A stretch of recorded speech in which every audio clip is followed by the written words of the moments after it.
刀塔2又出新英雄了吗？关羽这套青龙偃月斩真是霸气！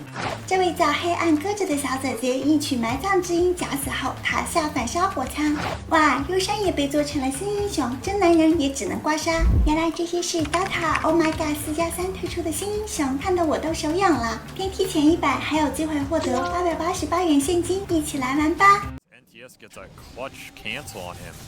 But Lgd are happy with this trade if they can commit and get it. Shrapnel reveals it at half health. Shiro going to be in trouble here. Primal Roar going to be used against him. Celery up here on the high ground as well, turning into the Earthshaker and getting a good Fisher to block out Shiro. He's just not getting any damage done. He blinks over to the side. Planet's going to be the target here. Darachu tries to catch him, but a blink away. Managed to get him out, and he misses his life too. You need help. Jump forward. Darachu doesn't hit the two-man Echo Slam, but finally he falls. Shiro is struggling to be able to keep with these heroes at the same time. Finally pops the Stone Gaze, but it's going to be used as a retreat. Can't hit anything. He's getting stunned for so long in these fights. Gainer is able to wear through the Medusa. And now Roche is falling. He's back in. Can he get it? Take it, but no. The Aegis is snatched up by Quinn. And he turns around now with the Manta. Oh, actually, they can kill Quinn once. Nothing to say. Sticks onto Darachu, who's out of mana as well. They're running out of resources. Oh, Quinn, he's going to die a second time, and the team can't really help him out. That's not enough. Shiro out of mana, though. Shiro out of mana, but he gets a Mystic Snake back into play. He gets a little bit more mana. Why he smiles, going to start healing him up, healing him up, healing him up. He's good. And now, telekinesis to get Darachu out of there. Primal Roar 2, but the Earthshaker is going to jump in. Hits the Fisher onto 2. Don't think they know about Tofu, but they catch 1. To jump and have a buyback. And that is what will happen here.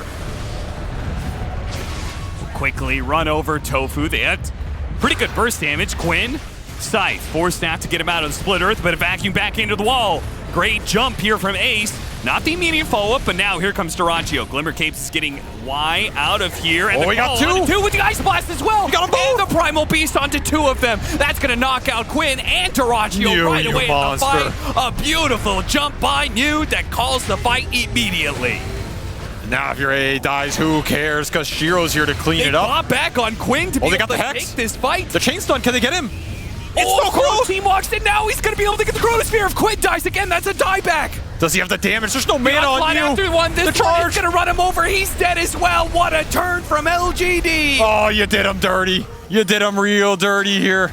And now Tofu running for his life, but that is going to be a dieback. You cannot run from the time dilation as it freezes gaming in there. They played it so well. Lgd, they're so good at Dota. They're back.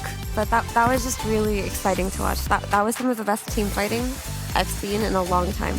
Like, to make these fights work from a position of a net worth deficit and make it look so clean, that was just so impressive. In game 1, they played the dodge and farm game, right? But in game 2, they were looking for fights. They didn't have net worth, but they were fighting. They were taking these initiations with the Primal Beast. They were playing on every single Ice Blast. They used the Faceless Void to get these Chronos, and he got the most perfect Chronos. He had people on the very edge so that Primal could damage them so many times. And even though they were taking these fights and succeeding, they were still losing in the net worth game because Gaimin had such a good laning phase that it felt like, okay, where do we go from here? But they just kept doing it. They just kept disengaging so well out of the fights they didn't want, and then taking the good ones and just casting their spells so perfectly. It was chef's kiss. It was perfect. I wish there was a guy on Lgd that could be like, this guy played bad. Everybody, or like this guy was like the one guy that played really well, you know. But it really felt like everything kind of had to be on point, and it was. Like, Shiro was playing the fights, like these insanely long fights, staying alive, getting the crucial bashes with the Aghanim Scepter.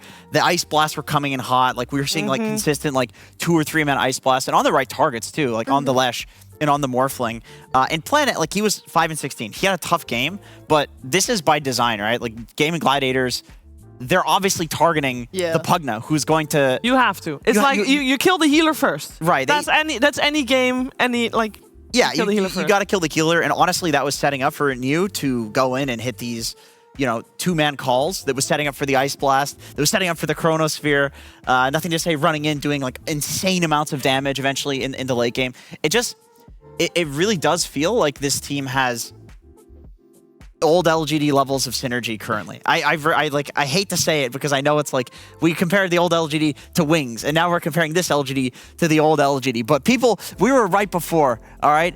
This was the best team in the world. for a long time. Yeah. Shiro played Faceless Void just like Wings.Shadow did. Like the way he was chronoing in the very, very late game, jumping in, completely merciless, not hesitating. That gave me complete Wings vibes. And we say that about every Chinese team that has like a really good game where they team fight well, but it was just really exciting. And I'm this excited because it's been a long time since Lgd has been this good. And I'm sure a lot of their fans were just happy to see that performance. Yeah, there were a lot of clutch fights. I think